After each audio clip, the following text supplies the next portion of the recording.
Day 301, the thing about bottlenecks. The software development world came to a screeching halt today when the runners hosted in GitHub suddenly stopped serving what are known as actions. About a 6 to 8 hour outage for probably one of the most heavily used services on the internet.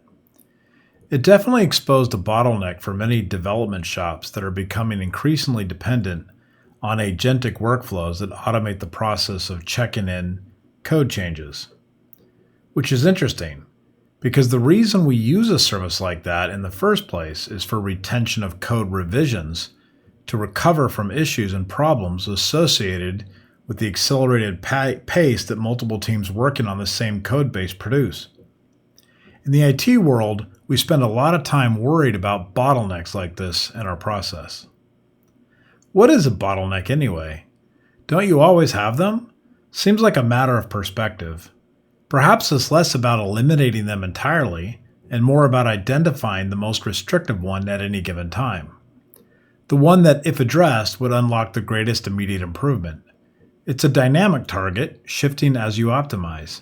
So yes, there's always a bottleneck, but the crucial question is, which one demands your attention right now? This phenomenon is not just in the development world, it's everywhere.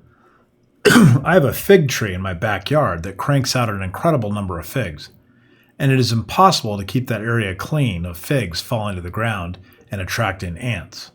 However, I try. Today I noticed a stream of ants going across my countertop to get to a fig that had fallen near an outdoor sink. They found an interesting path, and I think the entire colony was out collecting the harvest. However, even these industrious ants were facing a bottleneck.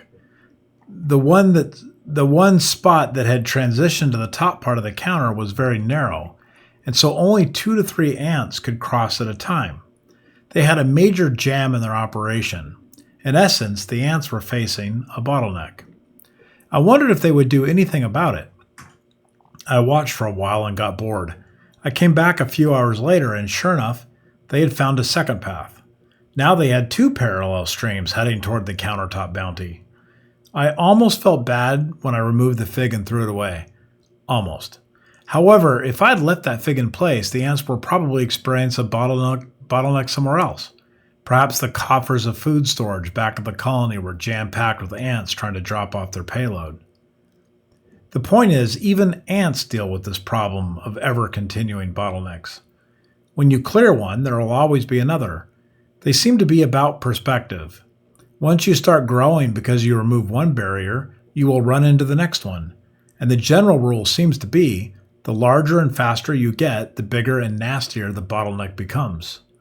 So in essence, we humans all have one thing in common. We are all constantly working hard to remove bottlenecks. Remind yourself of that next time that you're stuck on that 15 freeway, or waiting in line at the pharmacy, or maybe just admiring the ants trying to help you clear the figs in your backyard.